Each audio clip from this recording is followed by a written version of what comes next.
Pongal and Idli, and I'll take a few more minutes to brief you what's happening in MMA next few days so that you don't miss, if by any chance you missed your inbox, so that, and good, I think all of you have voted yesterday MMA, I mean not MMA, the election. Yes. How many of you have not voted yesterday? Not voted means you have to host a party. All of you hosted? Anyway, it's a democratic thing, and we did an event out of in MMA. Why your vote matters a lot, actually, because that's the only way you can tell your dissent or assent or whatever you want to do that. And I'm so happy that that event really, kindled so many thought process of many in terms of how the whole system works. We did an event in MMA online where the former Chief Election Commissioner also there. Good, and once again, may the best party win as for the thing. And I think we are going to have a good governance formed during first week of May. Now, what's happening thing is 25th of April, that is tomorrow, the Saturday, MMA organizes an industrial visit to Rapite. There's one of the nice company along with Andhra Chamber. It's already sold out, and there's no place, one bus load only we take, and it's already full house. And I'm so happy to see the response. We wanted people to go and visit the factories and see what actually really happening. Seeing is believing, and something what you read in the papers and books and read in the website is something different than what you actually see on the ground. That's why we are doing that. We are planning, Venkat is planning to do more such factory visits. I'm quite sure you will cooperate and visit and enrich yourself by seeing what's happening in different organizations. On 28th of April, we have our usual read and grow. Quiet leadership, 6 steps to transforming performance at work. Because all our events today, almost 60-70% focus on leadership. Because we always found that is one area where we do the transformation. It will really help our members and large number of viewers watching this program live on different thing. And say Ram Prasad will be leading the conversation with 2 other, Vimal and Karthik. Then on 29th of April, again, we have a very interesting event. Design thinking for everyday life, simple ideas, smarter decisions. This is happening at Andhra Chamber of Commerce, and Sampath Raghavan will be talking to us. Then on the 7th of May, again, we have an event. India plus China, India in China plus one era, navigating global supply chain amid shifting geopolitics issue. This is very, very interesting because we have 2 outstanding leaders will be talking to us.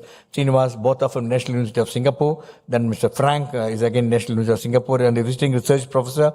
They done a research to India plus one, India plus China one, and we also told them to include what is India, China plus one, plus Trump plus one, what is going to be happening around actually. Because the whole scenario changed in terms of supply chain, in terms of what is various issues, various sanctions made by the US government and on Indian supply chain, Indian GDP. And these are 2 professors who have come from National University of Singapore. You'll get an unbiased view. That's the idea is when we speak, and we always have a little bit of soft corner for our nation, whereas these 2 speakers who have done a research, you're going to be talking to you with data.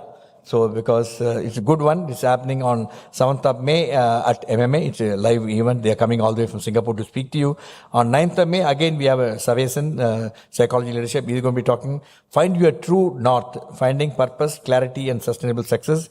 This is happening at Tanishq, Annanagar, because it's our outreach program. We don't want you to come to MMA every time, so that we picked up some points of location at different places, like Annanagar, Tanishq, then Foundryman also, Annanagar West, then different organizations, different Andhra Chamber, so that you go like J. Krishnamurti Foundation, Adayar, so that you can visit conveniently all these locations and attend this program and get to know the local environment and local people also. Then on 14th of May, we have Read and Grow again, and Sangeeta will be leading the conversation. The hard thing is building business when there is no easy answer. So it's a very interesting book. Sangeeta will be leading the conversation. Then on Thursday, 28th May, again we have an interesting event, discussion on the book authored by Shyam Srinivasan. Again, we have an outstanding panel coming for this particular event. This is more by invitation, by registration, and Mr. Kapil Dev is accepted to come for this event. And there are a couple of other outstanding leaders will be coming for this event, and I'll let you know it's happening on 28th of May. Then 29th of May, again, we have a full day conclave. This we are doing jointly with Institute of Internal Auditors, leading with trust, financial leadership, governance, and strategy in a disruptive world. We are again an outstanding leadership team talking. It's a full day event. It's a paid program and a very nominal amount we are charging jointly with the IAF. We are doing this event. Please do come, and we also lined up many events. The general will be going to be talking to us on morale, and he's a frontline leader. He's a different general, Anant, and he's School of Infantry commandant, and he has kindly agreed to speak to us on the morale and how morale can be really enhanced during critical situations. So we have got a feast of events already organized for you. So we have just reached around 6, and it's a time for me to commence the program for this evening. Today's event, the Enlightened Manager, Transformation Approach to Work and Life. This is a very, very interesting book, interesting subject for me, especially because most of us, we look at leadership as the leadership without looking inwards, actually. Here, the author who wrote the book is from J. Krishnamurti Foundation. He has followed the principles of Jiddu that to say leadership is within, how you have to look inward before taking a lot of actions outwardly, and how to make yourself available and with a lot of humility to understand in the fast-paced world of today where a lot of things are happening and everything is on numbers. What I mean by numbers is everything you are measured by numbers in terms of your performance, in terms of your profits, in terms of your losses, in terms of number of people, in terms of number of clients. Everything is even evolved around numbers, including our GDP. This man talks about how the beyond numbers there is something into your leadership. That is what distinguished leaders this evening going to be talking to us. And we have 3 outstanding leaders who will be talking to us this evening. And each one of them are expert in their own world, own field. And what is more interesting is we have Vishwanath Alluri, he is an author and he is an entrepreneur. Then we have Dr. Rajkumar, is a part of our MMA team at he is a president engineering component division from Rane. He is an operations man.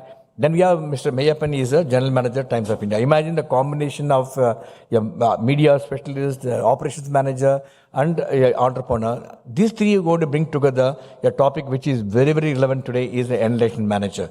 I'm quite sure at the end of the day, when you step out of this room, you'll be really, really enlightened. I don't know whether you'll be a manager or not, but you'll be very enlightened as a leader. So I can assure you that.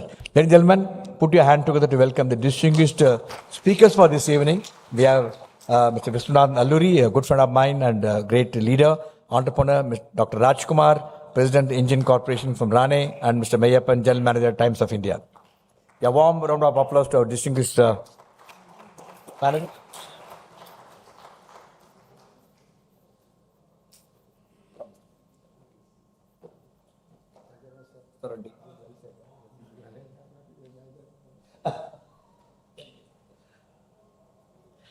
You're all aware of the format of the program for this evening.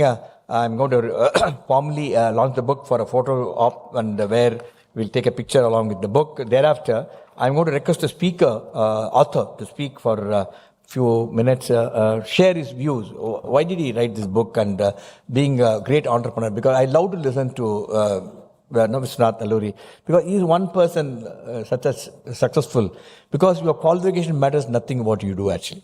And because he's a chartered accountant and company secretary, but never bothered. He went on to start a technology company. He went on to become a CEO of that company, and something which nobody really evolved, and that became so popular. Ultimately, Cisco acquired his company. So the management lesson today is that you don't want to be a particular specialist in the field. If you have an acumen, you have a passion, you have a perseverance, you can be successful anywhere. That way, I think Vishwanath requires a big round of applause for being a great entrepreneur, and today giving it back to the society as a J. Krishnamurti Foundation.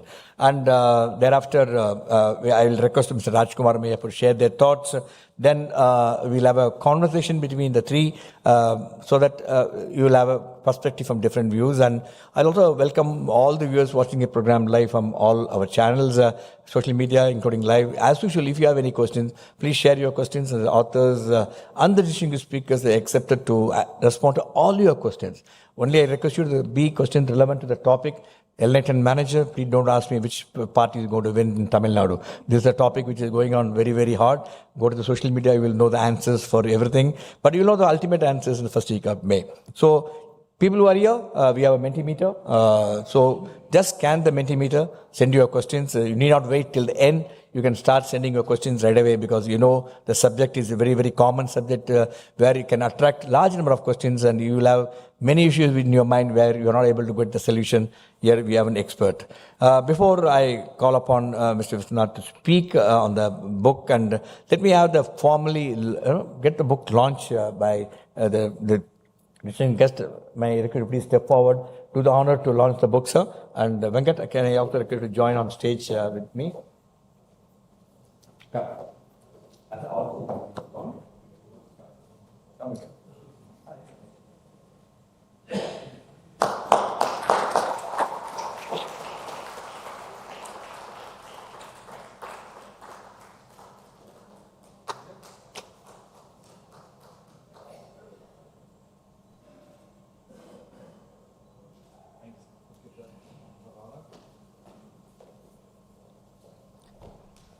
This book is also available outside, and you can always buy it at a special rates being offered to you. It's a good book, and all the money which is raised for this book is also goes for a good cause. Now, the next is finish one book, then we come to another book, and we want to present a memento on behalf of MMA to the authors, because they read so much, they don't feel like living it, so we are going to give them more books to read actually. And maybe I request Sundaram, the committee member is here, you can join on stage the book. Please come. Some more books on the books. This is a book authored by us. Yeah, it's a lovely book. Yes,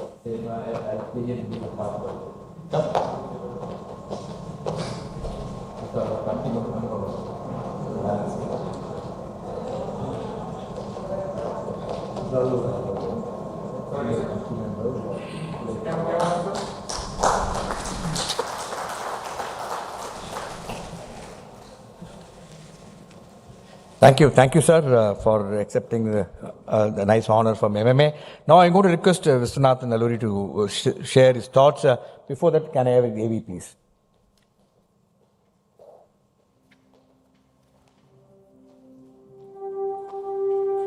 Mr. Vishwanath Alluri is an author, tech entrepreneur, and secretary of Krishnamurti Foundation, India, with a foundation in Chartered Accountancy and Company Secretaryship. Mr. Vishwanath led a distinguished three-decade career as a CEO and founded Mobile, a global leader in mobile data infrastructure and CPaaS, later acquired by Cisco in 2021. Mr. Vishwanath's ventures have gained international recognition, and he has also contributed to the arts as a film producer. Now I request Mr. Vishwanath to share his views as an author. Over to you, Mr. Vishwanath. Come.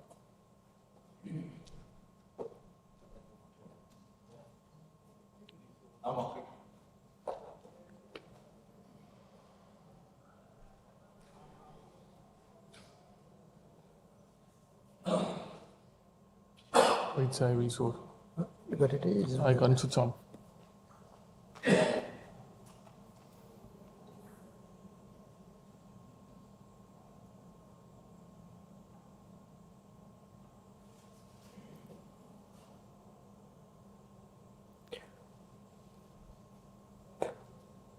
Good evening, friends. I must thank all of you for choosing to be here. Before that, I must also thank Group Captain Vijay Kumar and Group Captain Venkatraman, whom I call as a double-engine powered MMA. I think MMA, we may have to change the name to MEA. Most active management association in India, this is. I think that thanks to their dynamism, I came to meet the Group Captain Vijay Kumar one day for my book event. Immediately I turned to the idea that we should have a series of dialogue with KFI for MMA members, which has been happening now for the last 2 months. It's a great outcome for me. I think my event purpose is served already there. Thanks to Group Captain Vijay Kumar. Now I would like to say a few words about what the book is about, what I think the management is about. I've chosen to make a presentation. People call it PowerPoint. I don't call it PowerPoint. I call it prompting point. Because PowerPoint is, there's no power. People use the PowerPoint. If you have to use a PowerPoint, that means you are not involved in the job. This is my first lesson I have learned from my management. I always test whether anybody is involved or not in the job he is doing. However, I have kept it as a prompting point. I have also kept two video clips of two sports video clips, one from cricket, one from tennis, to communicate what I am trying to communicate in the book. This is my effort, because it's not easy to communicate what Krishnaji is talking. Management is about life. You see, management is about, for me, according to me, the inner dimension is important. Without an inner dimension is what is inside you. That is the inner psychological structure of your body, of the person. So without understanding psychological structure, how can you manage is a fundamental question I got. It is like somebody driving a car on a highway. When you are driving a car on a highway, you are aware that how the road is, where are the brakes, where are the accelerator. If you are not aware of the accelerator, the position of accelerator, you may be by mistake pressing brakes, or in place of brakes you may be pressing accelerator, or you may be pressing both at the same time, which will cause this friction. Maybe that is the fate of many managers, or many human beings for that matter. So that's why one may look very desolate, despairing, and a lot of, these are important. This is what I call awareness. I'll go into the inner dimension. I've written dedication. I'm not a believer in dedication. Dedicate to my grandmother, my late grandmother, my mother, my sister, my brother, all this. I don't find any interest in that. But I'm making use of dedication to communicate the spirit of the book. This is what it says. If you see here, it is dedicated to all the readers who happen to read it with no expectation, preconceptions, and to those who happen to read it with expectations and preconceptions, but are ready to examine their own expectations and preconceptions. I want people to understand expectation is part of disappointment. Expectation and disappointment, they are two sides of the same coin. But how can you live without expectation, you may say. Be aware of it, at least I am saying. Be aware of it, so that your disappointment is mitigated. I can only say that much. This is my understanding. I must also share my understanding here. What all I am saying is my understanding only of Krishnaji's teachings. It is not the understanding. That is with due reverence to his mandate to the foundation. But Krishnaji said, foundation cannot send interpreters and propagandists. So I only gave my understanding. Your understanding you can share, he said. But don't say this the understanding, then you become a guru. He talked always, his entire lifetime, he spoke against gurus. There's something called art of questioning. There are leaders. If a good leader should ask a question himself inside, what and why? Because unless you ask the right question, you won't get right answer. If a wrong question, evaporation to nothingness. Right question. What is the right question? Right question is the qualities of the parameters. People want definitely tell me what is the right question. I can put in my language only. A right question, first of all, you should have a quest inside you. Without a quest, there is no point in asking a question. You will end up with wrong questions. A quest inside you, number one. Number two, you should ask with an open mind. You can't direct the answer. If you direct the answer, then you are looking for an answer which you like. Then that is, and a right question will awaken your intelligence. You ask a question, find out for yourself. That is the value of a right question, I think. Awaken your native intelligence.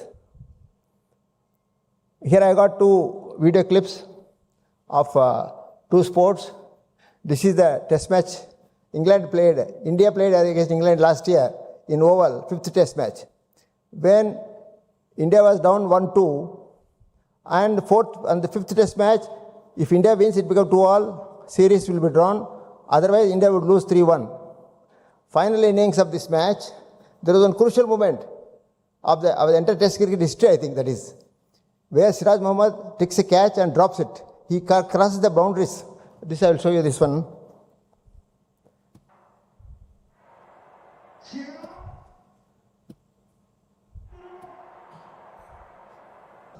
Commentator said awareness. but I don't know whether he is aware of awareness itself, commentator. He is using the word. We use the words very easily without going to depth of the meaning of the word. Awareness, my understanding is that awareness exists only in the moment. Awareness, attention, they are all same. If you are not aware, what happens is a fragment awareness. He is aware. Here Siraj Muhammad is not completely unaware. He was aware of the ball coming to him. He took the catch, but he was not aware how close he was to the boundary line. He is fragmentally aware. I am not talking inter-awareness. Here he is external things. Since fragment awareness leads to mediocrity, that is the lesson I get from here. So awareness, I am trying to communicate in the book awareness. Even MMA also is called leading with awareness. It's a series of dialogue with KFI. Awareness is fundamental. If you don't know yourself, I am talking inner dimension. Inner dimension is about through awareness only inner dimension comes. There's a next slide. This is about also, I'm related to management only. This is about the Roger Federer shot in 2009 US Open semi-final against Djokovic. The shot he played, it is described in the book as the most compassionate shot. I'll tell you why. What is this? What is got to do with management? You may say. I'll explain to you.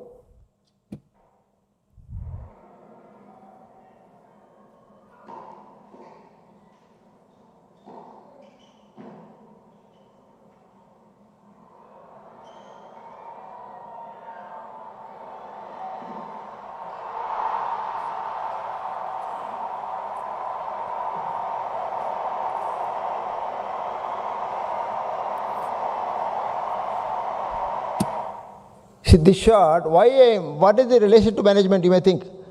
You see, you have to pay attention to what is in hand. That is fundamental to management. If you are paying attention to some outcome, then you will mess up what is in hand. The process is important. Here, Roger Federer is playing with his back to the net. He is not watching the opponent. He is not watching the net. But his mind eye is capable of seeing more things than a physical eye, I am told. That's what Krishnaji says. He has the feel of it. We played the shot, and opponent cannot complain. He simply has to surrender it. He has surrendered his racket to him. He can't complain. That's why I call it compassionate shot. It doesn't hurt anybody. So management should look. I'm not saying every manager should be like Roger Federer, but that is the approach. I'm saying is approach to life, approach to management. This is what I wanted to say. Now I'll end with this. I'll chat with Rajkumar. Thank you.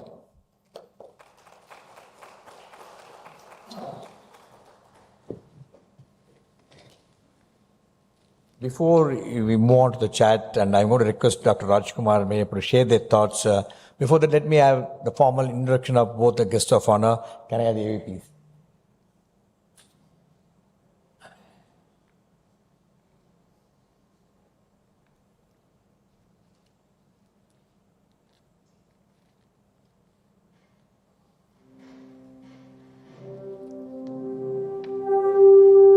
Dr. S. Rajkumar is President of the Engine Components Division at Rane, Madras, Limited, bringing over 3 decades of leadership in manufacturing, operations, and business transformation.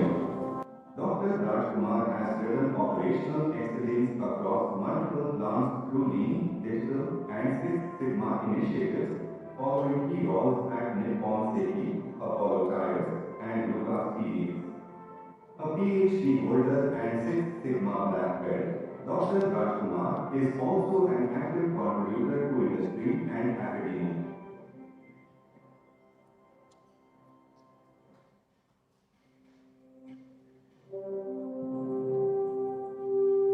Mr. S. Meiyappan is General Manager at the Times of India with extensive experience in the Indian media industry writing business growth and market presence.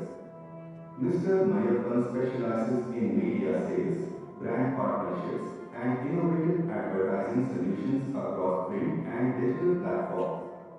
Known for his strategic thinking and execution excellence, Mr. Meiyappan has consistently delivered value in a dynamic media landscape.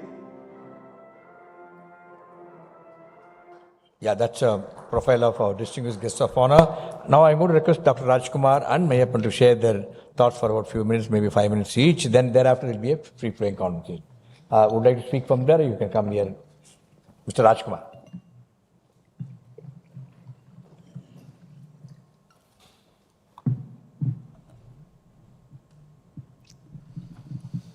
Dignitaries on the dais and off the dais and those who are watching through the social media, a very good evening.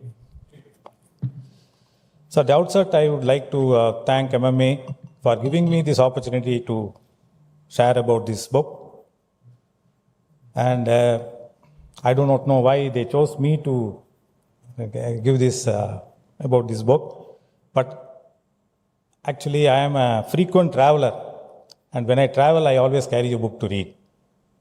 And I think MMA has given more than 4 books to me so far, and the 5th book has come today for me to read. So that way I think they chose me, and it was a good opportunity for me to understand from the author today. And it was a very wonderful experience for me to go through this book. I hope all of you will enjoy when you go through this book. But I will try to give some of the gist which I have understood and learned and picked up. The first and the foremost thing is about the author himself. He is basically a chartered accountant and a company secretary, but when you go through the book, you will understand he talks more engineering and technical and management. And the title of the book, The Enlightened Manager. Normally, we always have a definition in our mind about enlightenment, but he is very clearly defined in the beginning of the book itself that enlightened is not beyond conception. It is factually well informed, tolerant of alternative opinions, and guided by rational thought. That's the meaning of the enlightenment here. And the narration is so beautiful and nice. He lands up from an airport and traveling towards his village. And I used to see 2 major characters. One he calls GP and the other one Panna. He's a village farmer. He's more than a farmer. He pops up every time on his travel through the roads that in the dashboard he comes and pops up and gives some input. Similarly, when he is away also in the Bluetooth speaker he comes and speaks. That's a nice way of narration. But I think the learnings from Mr. J. Krishnamurti has been brought very nicely. And till the end, I didn't know who is the man who is friend on the bench. And finally, I came to know it is Mr. J. Krishnamurti. Very nice way of articulating the whole story and trying to understand the management concept. There are few things which I can share. Before that, I will just say about the book's organization. There are about 19 chapters on this book. It starts with the bus pusher. Normally in the villages, most of you know in the earlier days, we may have to push the bus to start.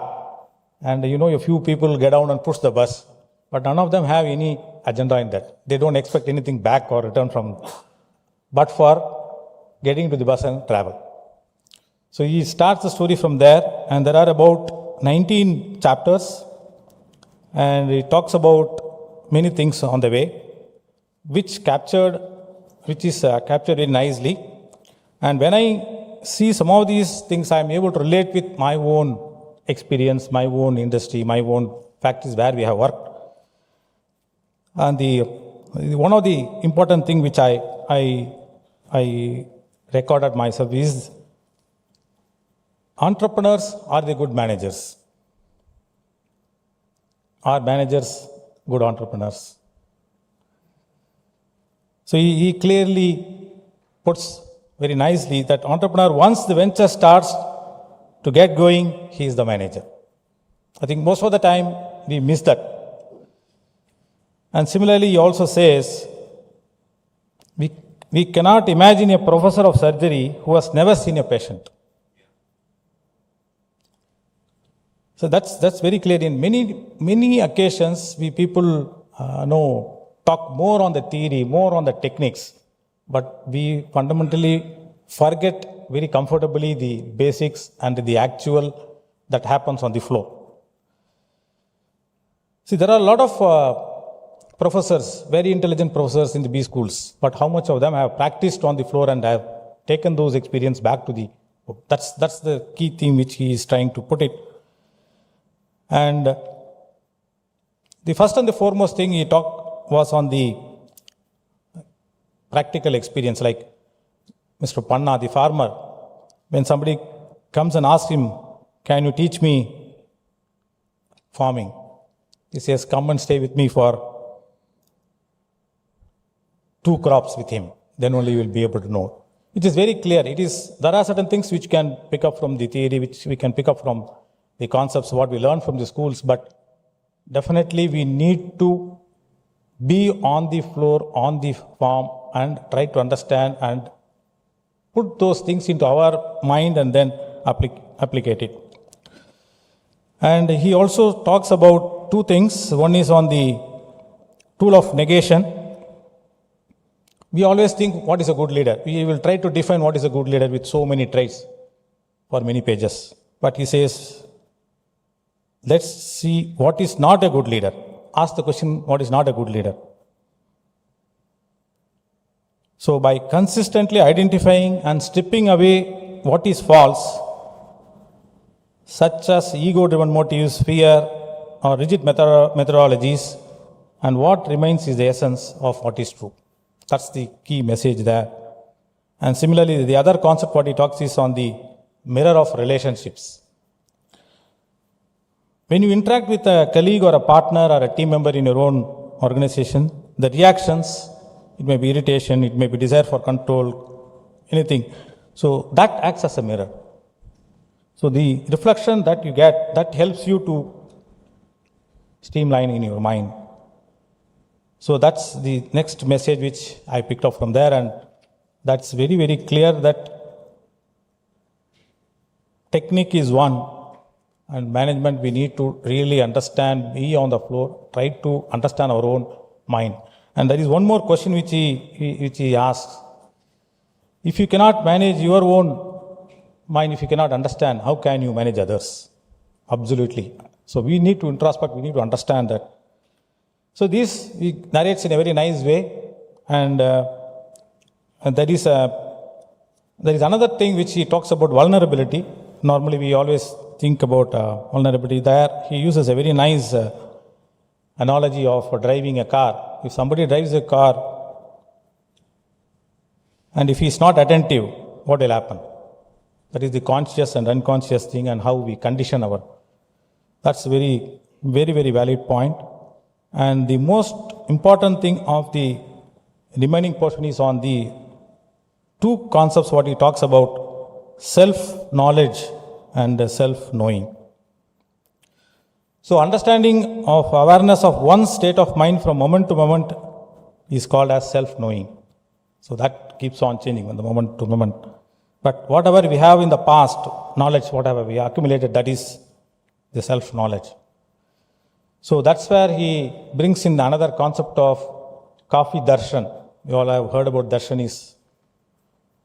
So the past, what we need to take and try to introspect from outside to inside. That's how we can look inward and not outward. And that's how by relationship we mean response of the mind. And of course, he also talks about the Roger Federer's tennis watching and many other things like role model, etc. The other thing which impressed me was he talks about of the HR manager in one of the areas there. Normally, I also used to ask the same question to my team. They used to come and tell HR has not done this, they have not provided this, they have not given me adequate manpower, this, that, etc. But the person who is there working with the employee, working with the operator, knows very well why an operator is not coming to work or why he is leaving this job more than the HR manager. I think that point he brings out so nicely. So finally, to conclude, I would say this is not a book that tells you how to lead the teams. This is not a book that tells you how to improve the KPIs. But instead it challenges you to rethink what leadership even means, and also explore the inner dimension of management and connect personal transformation with professional effectiveness. This is my understanding. And thanks to the author and the publisher, I request all of you to go through this book and you will thoroughly enjoy like me. And wish you the good luck for every one of you. Thank you.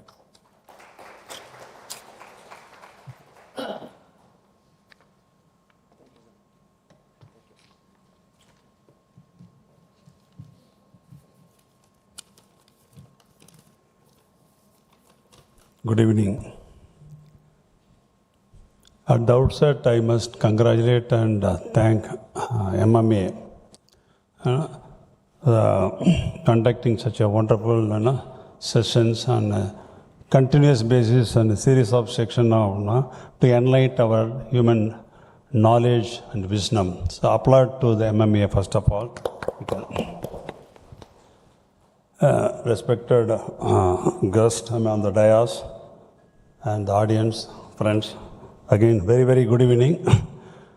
We have exercised our democratic rights yesterday as a human being to create the largest democracies in the world that has seen that electoral polling, especially in Tamil Nadu.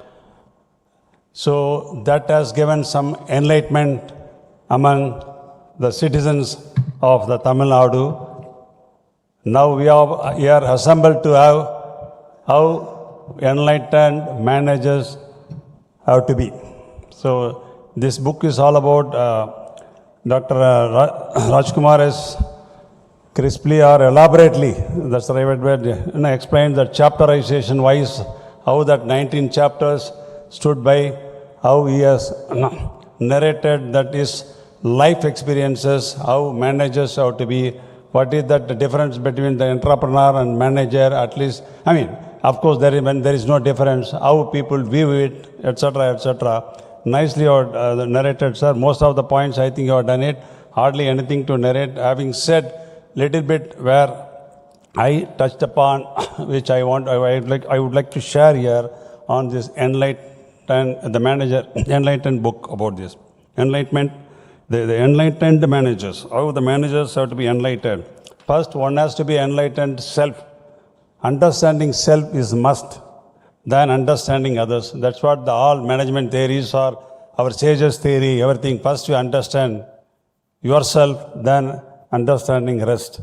So conduct yourself, condition your mind such way that you understand yourself and environment so that you can contribute. You can relate with any such circumstances at any point of time, whether in organization life or individual life.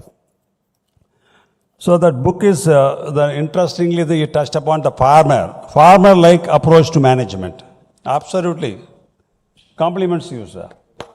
So farmer-like approach to the management. Farming is not means of living, but a way of living. Interesting. Like food and fiber comes from the land. Farmer-like perspective on management. How to seed, when to seed, where to buy, what kind of seed I have to buy in the market to get the desired quality of the output when you harvest. So that's how this is the best way of explaining that, what you call about that conventional management from the farmer perspective on management. And the approach you sir, interesting that touched upon us. No machine, no piece of tech can replace the eye of farmer in caring for animals or crops.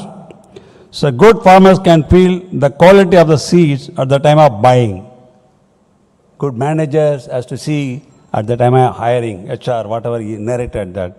So what we in organizations like us, we don't recruit management trainee. We recruit future general manager, future vice president, and future directors. That is what the goal have to be when we hire candidate for any job, for any functions. So this applied, that farmers like approach management applies to our day-to-day, our modern management life. Then he touched upon that Grand Slam winner, of course, right? Then qualities of the farmer. So he narrated that the business to be B2B and B2C. And management theories, many gurus have been talking about now for centuries. Like that, Peter Drucker is famous, the goal-setting process he talks about in management books. So he said the business management, it is not the business management, but governing organs of all institutions is the modern society. Management as a discipline in its own right. That's what he also narrates in this Enlightened Manager's book. It is not the business management, but governing all organs of the functions of the management in a modern society. That is called the real management. His idea is management, first manage yourself, then you get into that external factors. The more critical point in our digital era of human beings, where we operate in a everything in a very fast, fast manner or something, that the art of listening is very important. Quality of any leadership, listening is very, very much needed in day-to-day, in a current operative, endangering materialist society. Listening skill is very, very important. That he touched upon wonderfully, that listening to book yourself, listening to yourself, understanding state of mind yourself, then understanding rest. You condition your mind, making the world a better place instead of operating within the circle. And we are all really proud or even sometimes worried about how that AI is going to take to that human being, to that next generation or the way forward. It is that natural, that intelligence for that manager has to use his day-to-day functions of dealing with the team and colleague, irrespective of any machines, artificial intelligence. Human resources are critical assets for the organization, whether it is corporate management or even farmer management. Human resources are critical assets. You build them. So that is what we talk about. It cannot be replaced. Certain things cannot be replaced by any kind of machine or system except human being. Invest on human beings. A role model. The work-life balance, it touched upon a lot. Please, friends, go through that work-life balance, which every one of us knows, every one of us have been experiencing, every one of us have been well experienced to share with others or listen from others. But still, that work-life balance is narrated such a beautiful manner that work is very much part of life. Need to understand the relationship between you first and your family, you and your family, you and your body. So health is the wealth, which we have been, I've been always talking to wherever I go, that unless you create health, whatever you create, that's not going to serve any purpose for self or others. Like that. You have to understand first, relationship between you and your body, relationship between you and your family, second, very important. Unless the two things are very critical factors, are balanced or managed, how can one individual or corporate leader can give the best output to that concerned organization? Unless you handle that, health and family. Both are critical. Health is the first and most important thing, then relationship with the family comes. Thereafter work. If these two things are not going smooth manner, are connected, or set such a manner that that output, whatever you are going to handle, it's going to give a fantastic excellence in that way, without any issues like that. That you are touched upon, that work-life balance fantastically so. And without an orderly and right relationship with the family, how do you expect to function well in your office? Life is like a movement of relationship. Absolutely, yes. The role model you touched about Steve Jobs and Bill Gates comparison. And as I rightly said, that employees are the critical assets of any organizations in the world. Let us build that employees such a way that, like one point, any CEO should count himself lucky if They have 3 or 5 colleagues as top layer of management who can relate to their state of mind to the company like him. That is the equivalent of doubling the capacity and bandwidth at the top. They can form the foundation of the organization. This is very important. Like as I rightly said, don't recruit clerk or don't recruit trainee. Recruit future general manager, future vice president, future directors. When you recruit like this, the employees are critical assets. It is unfortunate that any CEOs are like Dr. Rajkumar have created 5-6 in his organization. Then he can handle very well in the board meeting that the company can contribute. And he touched about sales management, finance. Though he is from finance side, he touched about finance management very well on that. Quick action, fact and clarity, those things are. He touched upon the business schools and nurturing the second hours. Today's digital era, the kind of children we have come to a deal with appear to be like skimming machines. Now we will have to ask ourselves, or the current B schools educate students about the basic aspect of life, such as relationship. Relationships exist within everything. So at the end, I wanted to the learning from that enlightened manager. So let us, before the enlightening everything, first after reading the books, it gives whether you become a good manager or at least you will conduct yourself as a good human in the society. That will help us contribute the more into that field where we are into this. Again, congratulations, thank you, sir, which has been very well covered in this. I am enlightened. I wish that after reading the books, all of your presence will be definitely enlightened from their mind. Thank you very much.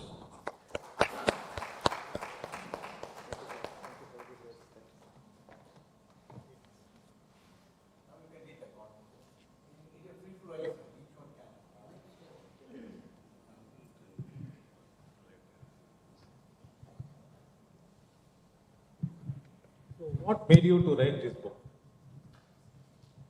You see, sir, this book is written basically, I have also written why of the book. What and why are fundamental questions. I will answer the what of it.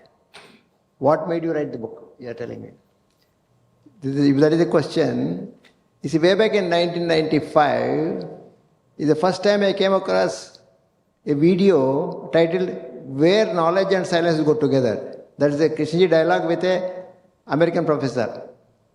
Where Knowledge and Silence Go Together. Very intriguing title for me.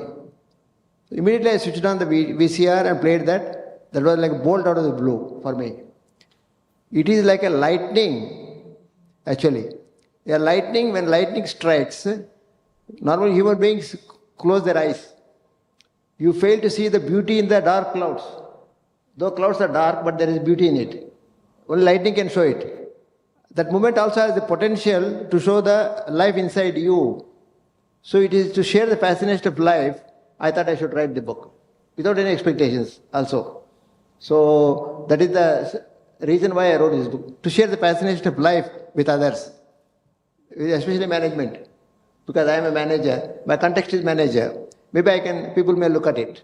That's why the book also is called Manager, Enlightened Manager. Thank you, sir.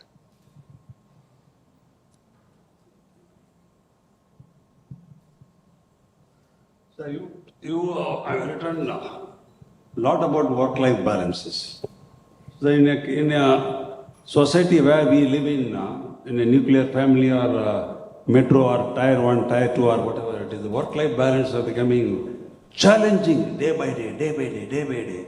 What that made you to summarize or narrate that work-life balances are to be handled such a way that one can give that desired output, which I touched upon.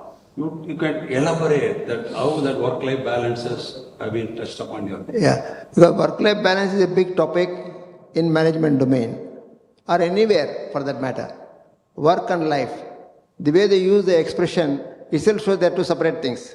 They are not separate things. Work is a part of life. My book is about approach to life. is approach to management, let us say. It's an approach. Like in mathematics, I am told a student gets marks if he has the right approach. May not get the right answer. At least the right approach will get the marks. So I'm showing the approach. This is what I honestly believe that I thought I'm sharing it. In the light of Krishnaji teaching again. So the work-life balance, don't separate it out. By separating, you're causing a problem. So you have to first the whole. Krishnaji said first the whole, then the details. This is applicable to management also. If a manager has, I don't know, I think Rajkumar may watch for it. If your manager brings Excel sheet without grand total, you will not look at it. No point in looking at it. I must have the grand, I must see the whole first. If I show you a map, a Google map, it says Chadarghat Bridge.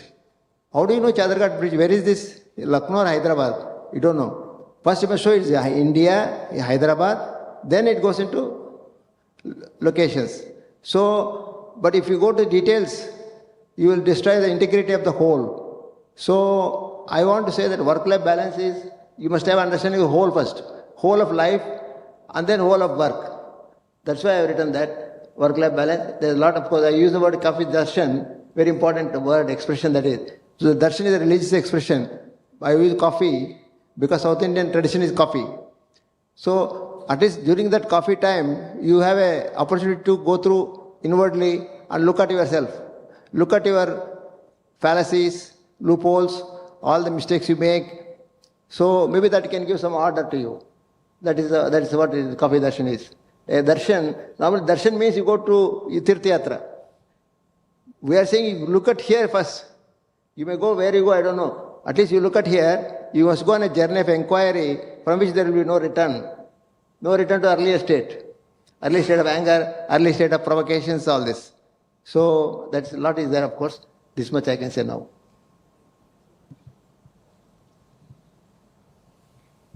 You also have said that you don't need to go to Himalayas or elsewhere to find within you. Can you just elaborate that?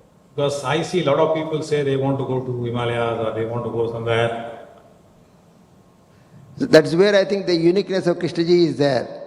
That is, he said, do whatever you are doing in this world, in this society, live in this society, but free of the elements of the society. So, going to Himalayas and doing something, that's all, this doesn't arise for me. This doesn't arise according to, of course, Krishnaji. Whatever I'm saying is my understanding, because that's how human being is, the minds are conditioned to think. Religion is not religion at all. Religion, you go to Himalayas. When you say religious, you think of immediately religion means brahmachari or Himalayas. But I want to live in this world. Krishna talked of live in this world, but live in order, live free of conflict. How to do that is the approach he has talked of.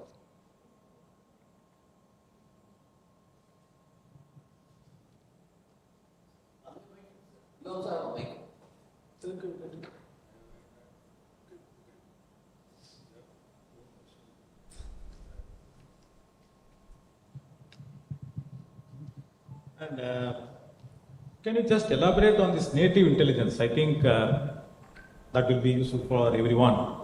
While I understood that artificial intelligence is not going to completely, because in management, whatever you say, depending upon the situation, location, and the environment, one has to definitely articulate on how to react to that situation. So can you just elaborate that on? Yeah, native intelligence, I mean the intelligence that is inborn in a human mind. That is, like you taste laddu and you can feel how sweet it is, what it is. Or a good mango. You can feel it. So it is that is the intelligence. Unless you eat it, you will not know how it is. Otherwise, you are only depending on words. So here also, if you drive a vehicle recklessly, they are prone to an accident. That is a theoretical statement, but sometimes you do it. But so intelligence is your own intelligence, you see it as real. Either you go to a real accident or you see it as real, and be careful. So native intelligence is what is inborn in you, awaken that. To awaken that, unless you ask a question yourself, you are not taking anybody's prescription, you are not taking anybody's words and descriptions, but your own understanding. Your understanding is important. That is what I call native intelligence. That is possible through the art of questioning. And one more point which impressed me was that you said, who are we to advise? I think that is very apt on this era now. Nowadays, all these generation, if you go and give any advice, they are not ready to take. They say, you take care of yourself. That's why actually your native intelligence is the only guru you have got, not some outside guru. Then gurus will come in.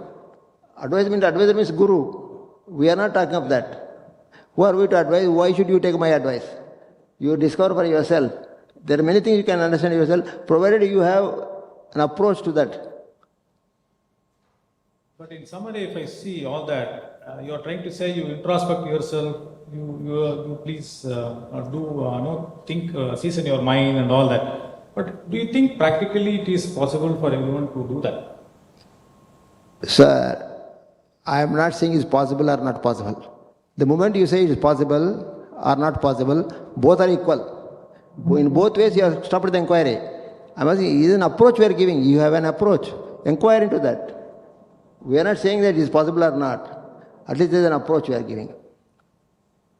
Thank you, sir. Thank you. Good. So in your book, you had mentioned that the B School of Management, the current environment, or B School educate students about basic aspects of life, such as relationship. How do you see that, the B schools are operating, or the future B schools have to be such a way that create that giving centric approach on human relationship? No, B schools talk how to make the world a better place. This normally they talk, but what they do is, suppose environmental control is there, pollution. What they say is, you introduce 2 modules, 1 module or 2 modules on that. And people buy electric cars. That is the reconciliation effects, which is actually politics. You must make them understand the reasons for this, make them relate to nature, make them relate to environment. You don't give one word to that. They destroy the nature on one hand, also buy electric cars. So that's a B schools we're talking. There is a book written by a management professor. He titled the book as Shut Down the Business Schools. I'm not talking that to that extent, but they provide jobs and all that is all right. It's written in the book. Another one thing I would like to touch upon, you said the tennis, the Grand Slam winner, some 10 years back, won't help when he goes out on court on a day 1 of the 11th year. He must remain fresh. So that is a message that every one of us has to take it forward, not that living in the past. So continuously keep on trying and adapting yourself. Is that the point you would like to touch Exactly, upon? sir. Somebody may be experienced 30 years, but in 31st year he has to fresh again. He is already gone. He is no more interested in the job. What is the point of 30 years experience? He is not able to pay attention today. That is important. So that is called attention awareness in the moment only. Take some audience questions which have come. In between, if you have any question, you can always button, sir. Then we can get some audience questions will come in that. Audience? Audience, sir? Just a minute. See, we don't give any mic to audience here. They will send the questions scanning the QR code, and you will get the question here. Okay. You can read the question. Yeah, thank you, sir. No, I didn't see. You're very advanced. MMA. Do you agree that appropriate appreciation given to fellow colleagues is one amongst the best qualities of a manager? You see, there's something called social morality. Social morality is immorality. Is he talking on just to get something out of him? Praising? He should, the manager, concerned manager should know. You're getting appreciation. But his appreciation is expecting something in return, or just giving appreciation purely for appreciation. You get fellow colleague, you have written the question. If you feel like you give it, who is preventing it? You are asking whether appropriate or not. You see, in tennis game, when the ball falls on the other side of the opponent, the player is happy, but he says sorry. That sorry is just is apparent outer expression. He's not really sorry. He is happy that he got a point. So that is what you are talking. I don't know what exactly it is. Yes. That is motivating in that perspective. No, this is a conventional way of motivating. The best motivation according to me is by what you are, not what you talk. A good manager is what he is, not by what he talks, I think. He has to respond appropriately to the situations. Yeah, there is a question for me. From your leadership journey, what role does inner clarity play in driving sustainable performance and organizational transformation? It's a very good question. So I think unless we are clear, unless the leader is clear, you will not be able to bring in sustainable performance. Why I say this is, for example, when I want to transform the factory, transform the business where we were not making the profits or we are not making even the positive effects. So there are a lot of things one can do to make it. But there should be clarity as what is going wrong and what is that I should prioritize should be there with the leader. Otherwise, we will be putting hands everywhere and we may not be able to come to a performance which sustains. And the second part is we need to take people along for the transformation. We cannot do individually. So if you have to take the people along, the first and the foremost is listening. First we need to listen, whether they are right or wrong. Listen. Definitely you will get few points from there which will help for transformation. And once you heard somebody, that itself is 50% you have bought in. I think these two things I have seen which has helped in transformation.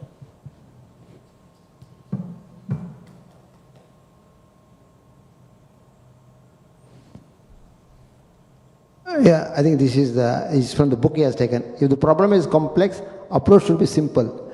These are Krishnaji's words. If you have a problem which is complex, if your approach also is complex, you get into mess. So he is telling the approach is simple. So if the problem is complex, approach should be simple. There is no any, this is the absolute truth I think. Because if you have a complex approach, it creates much further problem.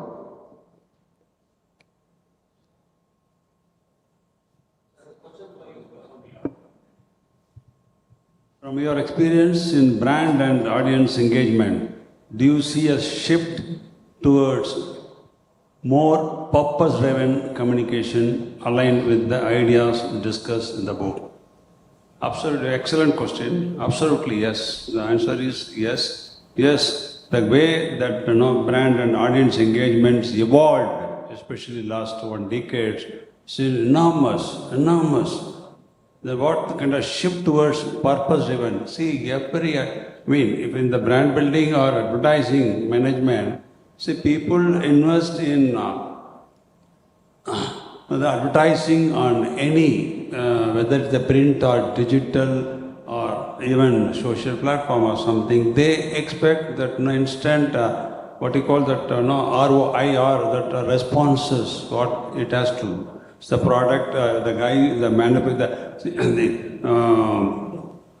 the producer in today's, the production management, the producers are producing more and more products for more and more customers on different the occasions to reach out to various locations. So in that aspect, that endangering that, whatever that competition they have, that it has to be that in the manufacturing environment, how can that leaders? I think the question is changed. How that brand building can help, it has to be purpose-driven. So otherwise that communication strategies, whatever that strategies have been worked, it will go for a task. So purpose-driven is very, very important. What purpose? Who are the target audiences? What are the mediums at which selected? How do we reach in the cost-effective manner? All this in a purpose-driven, the purpose belief has to be driven. Yeah, the next question is, in large-scale manufacturing environments, how can leaders balance efficiency-driven goals with the human-centric approach advocated in this book? Yeah, in this book, it clearly says, don't look at the goals. You have the process in place. If you do the process in place, results are ensured. So that's what we have to do. Maybe you may wait for the efficiency to improve, but look at the process.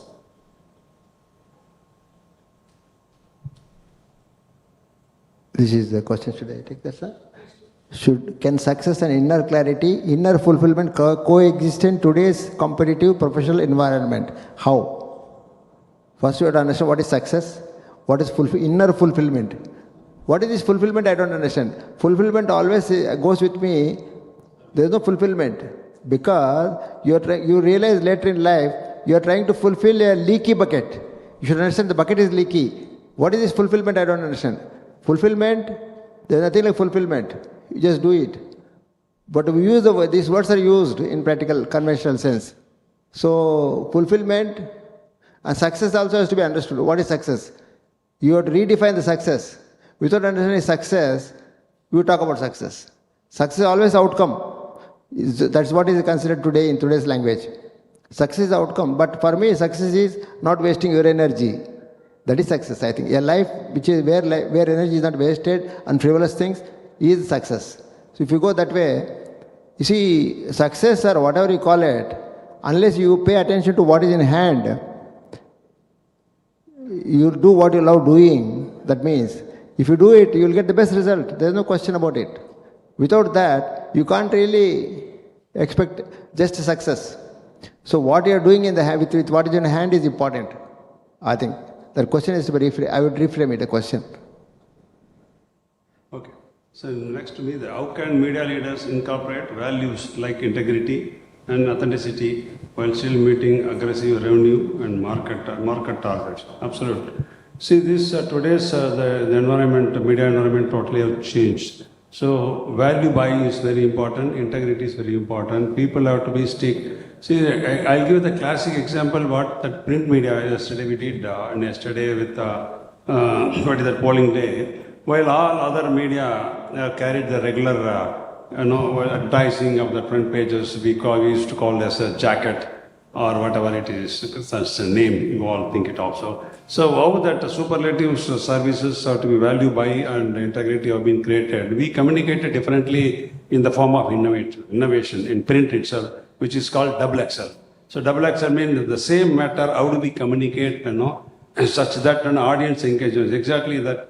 I'm not narrating any, I'm not quoting any parties, but all parties were interacted. So we said you communicate on the polling day what exactly you need to reach out to your voters.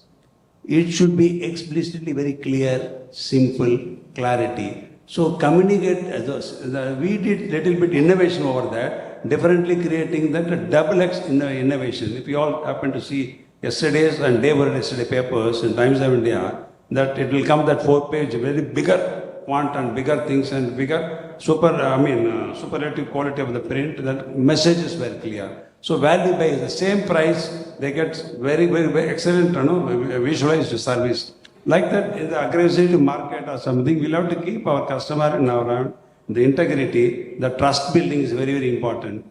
Human relation buildings, human relations, very, very important in the media organization. Once you create a trust, they will stay with us. They have to come for, people don't sell just like that, I have space. We will sell our ideas. And like Tirukural, I wanted to refer one of the Tirukural of 120. The Vanigam Sevarke, Vanigam Peni, Peravum Tamapola Sein. That is the couplet of Tirukural. In English it says, the merchant, the businessman who looks after other businessman when he do the supplies or the delivers, when he treats the other businessman's business as his own business drive, then his business is automatically flourish or grow. I repeat, the Vanigam Sevarke, Vanigam Peni, Piravam Tamapola saying. In modern management, let us see that a win-win solution will create buyer and seller, will see their perspective in our shoe. Like that sage 2000 years ago said. That is what that needed in endangering current operating environment where we lived for to retain the customer. That's how we have to drive. The next question is to me. Having led a successful global tech enterprise, how did self-awareness and inner clarity influence your toughest business decisions? First of all, it is from Logesh. He is my colleague at the foundation. I can deal with him separately also. Your different Logesh, is it? Okay, then I'll have to answer. I'll answer. Sir, first I don't make decisions. This is important. You have written ultimately, how do you make inner decisions? What is that? Your toughest business decisions. A manager thinks he makes decisions. Seeing the facts will tell you what to do.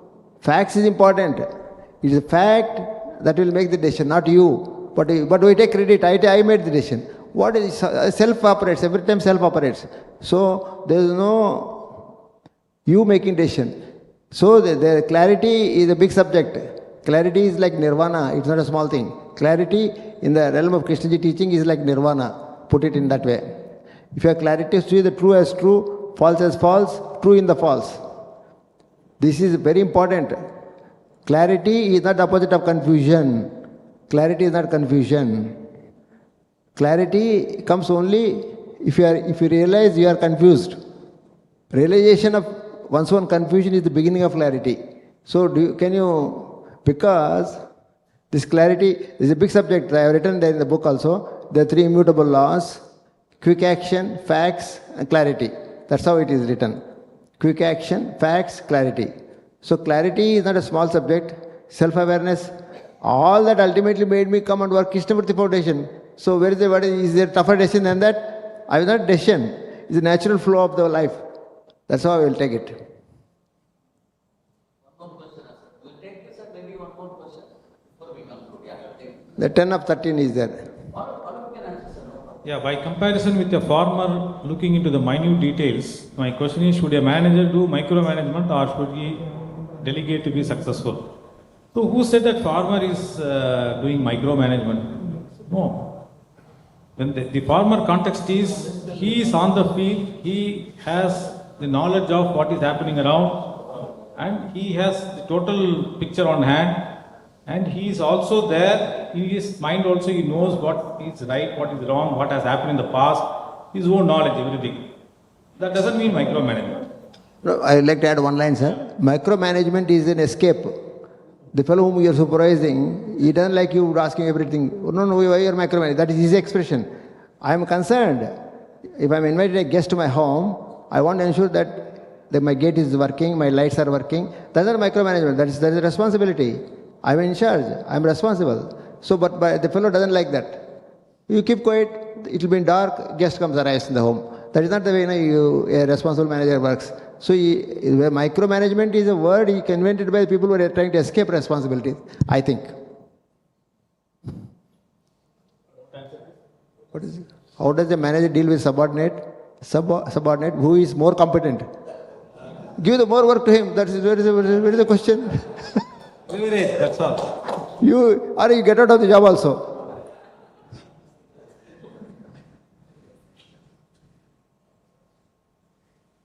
Yeah, in high pressure corporate environments, how can leaders balance performance targets with empathy without compromising either? So who gives the targets? So when the targets are set in the normal today's parlance of TQM, it is always a catchballing which happens when you fix the targets. So the targets have to be catchballed with the subordinate, and then once you fix the targets, there is a commitment from the team, from the subordinates and others. Automatically they are supposed to achieve that. So I think if somebody is fixing an arbitrary target, we are not discussing about that. Sir, as I said, first the whole. I can add only one line. First the whole, then the detail. If you go into business management, management is a management of contradictions. Always, whether you like or not. And also the business logic is something you don't like. In the business logic is customer is always right. Whether he is right or wrong, he is always right. If you think he is wrong, you are in the wrong business. You better get out of that business. Or you are with the wrong customer, at least. So, management of contradictions, when I say, because you are at the center of that. If you realize that, if you are aware of that, then you will know how to manage all these things. Or you get out of the business, up to you. You decide. You will not complain. That is, suppliers are asking better prices, customers are asking lower prices. And your employees want more salaries, your shareholders want more dividend, or have more valuation of the company. So you are in the center of it. This is management. That is the crux of management, I think. So most of the questions are balancing. That question comes like that. We have a few more questions online, and unfortunately, I think we have just crossed the time as well. So, any others who have a question, please, you can take them offline. We are already completely off time. So, ladies and gentlemen, we had a fabulous session. I think, like Group Captain Vijay Kumar mentioned, chose three people from three different backgrounds to do this session today because we get different perspectives.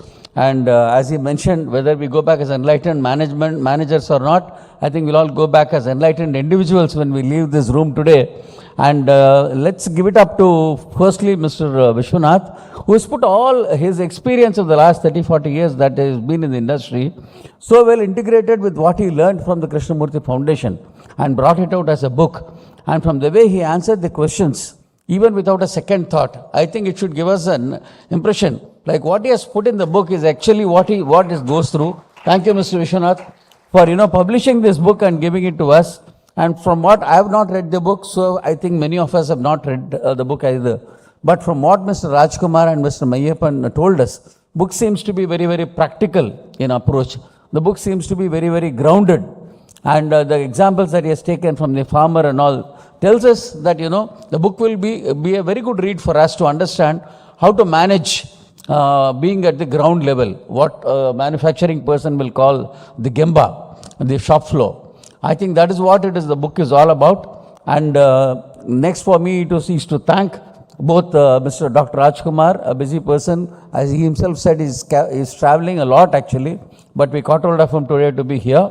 And Mr. Meiyappan, maybe one more session we'll have from him. He's very good, like he mentioned, Tirukkural with a number.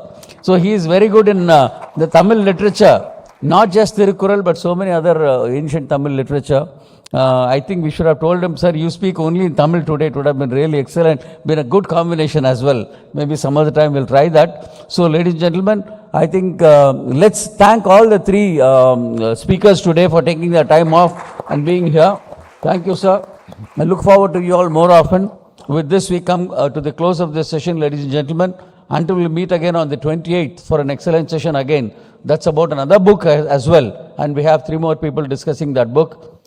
Get back home safely and have a great weekend ahead. Thanks a lot. Good night. Thanks.